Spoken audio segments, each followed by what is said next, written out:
আসসালামু আলাইকুম, সবাই কেমন আছেন? আমার নতুন ব্লগ ভিডিওতে আপনাদের সবাইকে ওয়েলকাম।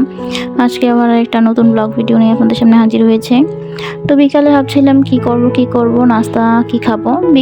সকালের নাস্তা না খেলেও আমাদের ফ্যামিলিতে সবসময় বিকালের নাস্তা মাস্ট খেতে হয়, কারণ বিকালের পর যে ক্ষুধা পেটে শুরু হয় সেটা রাতের খাবার না খাওয়া অবধি শেষ হয় না। তাই বিকালের নাস্তাটা মাস্ট খেতে হয়। তো এর মধ্যে ঘরের ভিতরে হালিমের প্যাকেট ছিল 2টা। তো একটা ভাবলাম যে একটা বের করে রান্না করি। তো এখানে হালিমটা আমি গুলিয়ে নিচ্ছি, আর আম্মু পাশে মুরগিটা রেডি করে নিচ্ছে। মুরগি দিয়ে হালিম বানাবো। তো এখন হালিম প্রায় মিক্স শেষ, ঠান্ডা পানি দিয়ে আগে ভালো করে মিক্স করছে। তো মুরগিটা ময় মশলা দিয়ে রান্না করে ফেলতেছে। এর মধ্যে আমি আবার সালাদের জন্য সব কিছু কাটিং করে নিয়েছি, একদম কুচি কুচি করে নিয়েছি। গাজর, শসা, ধনিয়া পাতা, লেবু কেটে নিয়েছি। আমার ভাই বলেছিল লেবুটা কুচি করে নে, তো আমি পরে ভাবলাম লেবু যদি কুচি করে নিয়ে যদি তিতা হয়ে যায় সালাদটা, তাই আর কুচি করলাম না, আস্তে আস্তেই রাখলাম। নাস্তা চিপে টকটা বের করলেই হবে। তো এখানে হালিমটা গরম পানিতে দিয়ে ভালো করে জাল দিয়ে নিচ্ছিলাম। তো এর মাঝে হালিম প্রায় শেষ হয়ে গিয়েছে রান্না, সব কিছু মিক্স করে ফেলেছি। তো এখন বেরেস্তাটা রেডি করে তেল দিয়ে দিচ্ছি, উপর দিয়ে একটা বাগারের মতো দিয়ে দিচ্ছি হালিমে। দেখেন তো হালিমটা কেমন হয়েছে, দেখতে তো অনেক ভালো লাগছিল। কমেন্টে সবাই জানাবেন হালিমটা কেমন হয়েছে। আপনারাও চাইলে এভাবে হালিম রান্না করে খেতে পারেন।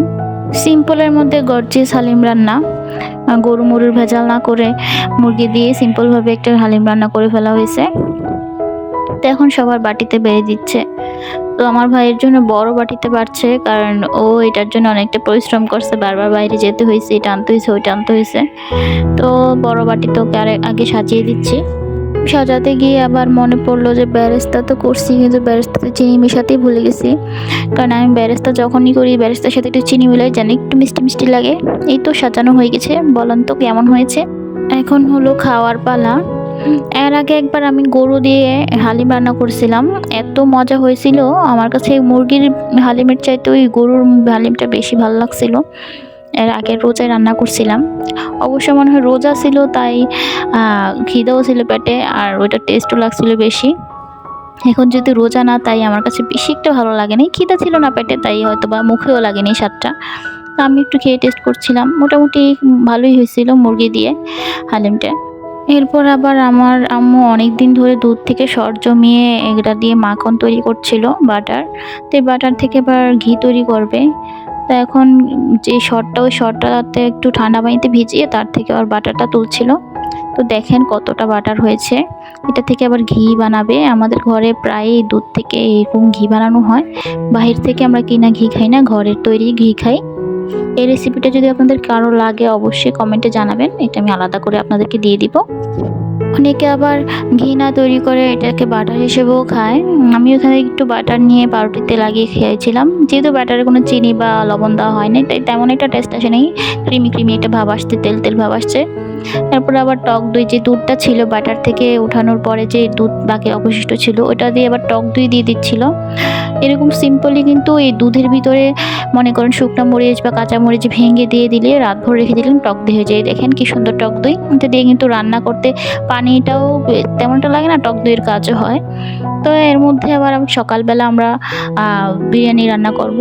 তো বিরিয়ানির জন্য সব মাংস ভেজে নিচ্ছিলাম। তো বিরিয়ানিতেই টক দইটা ইউজ করব, যার কারণে কালকে টক দইটা দেওয়া হয়েছিল। তো বিরিয়ানির জন্য মাংস ভাজা হয়ে গেছে, তো আলুটাও মাংসের সাথে দিয়ে দিচ্ছি। আলুটা ভালো করে ভেজে নিচ্ছিলাম।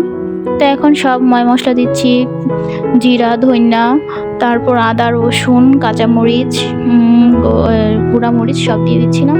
তো রাইস কুকারে বিরিয়ানিটা রান্না করছিলাম। রাইস কুকারের পাতিলটা বেশ বড় ছিল, তো ওইটাতে আমার সব কিছু জায়গা হবে, তাই আমি রাইস কুকারে রান্না করছিলাম। বড় পাতিল সব উঠিয়ে রেখে দিচ্ছিলাম, কারণ আমাদের নতুন বাসায় যাবো যে সব প্রায় প্যাকিং হচ্ছিল। তাই যেগুলো ঘরে টুকটাক বড় সড়ো পাতিল, ওটা রাইস কুকারেই বেশিরভাগ রান্না হচ্ছে। তো রাইস কুকারে রান্না করছিলাম। তো এখন সব কিছু সিম্পলি দিয়ে, বিরিয়ানিটা বেশি মানে ওইরকম প্রফেশনাল বা বাবুর্চিটা বিরিয়ানি না, ঘরোয়া বিরিয়ানি।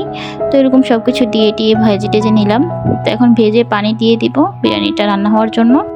তো পাশে তো বিরিয়ানির মতো রান্না হচ্ছে। তো বিরিয়ানি একদম খালি, বিরিয়ানির সাথে কোনো তরকারি এক্সট্রা করে নাই। তাই মাছের একটা লেজ আর পিস ছিল, তো ওইটা দিয়ে ভাবলাম একটা ভর্তা বানিয়ে ফেলি। ভর্তাটা আবার পোলাও বা বিরিয়ানির সাথে খাওয়া যায়। তো এখন ভর্তাটা বানিয়ে ফেলছি। মাছটা, আলুটা, ধনিয়া পাতা আমি কেটে ফেলেছি ভালো করে। পেঁয়াজটা একটু আড়া বাটা রাখছি। পেঁয়াজটা হালকা বাটা রেখে, পাটাতে জায়গা হচ্ছিল না, তাই বাটিতে নিয়ে বা থালায় নিয়ে আমি এটা ভালো করে মিক্স করছিলাম লবণ টবণ দিয়ে। তো বিরিয়ানিও রান্না হয়ে গিয়েছে, দেখেন বিরিয়ানিটা কত সুন্দর হয়েছে। তো বিরিয়ানি সবার জন্য বেড়ে নিচ্ছিলাম, তো একটু একটু ভর্তাও সবার পাতে পাতে দিয়ে দিচ্ছিলাম। দেখেন সবাই খাওয়া দাওয়া শুরু করছে, তো নামাজ পড়ে আসছে সবাই, শুক্রবার দিন ছিল এটা। তো সবাই নামাজ টামাজ পড়ে খাওয়া দাওয়া শুরু করলো। তো আমি আমার প্লেটটা, আমি আবার সবার লাস্টে বসছিলাম, আমার প্লেটটা সুন্দর করে সাজাতে সাজাতে সবার লাস্টে হয়ে গেল। সবাই অর্ধেক খাওয়াও শেষ হয়ে গেছে, কিন্তু আমি মাত্র শুরু করলাম। সবাই আমার জন্য দোয়া করবেন। আল্লাহ হাফেজ।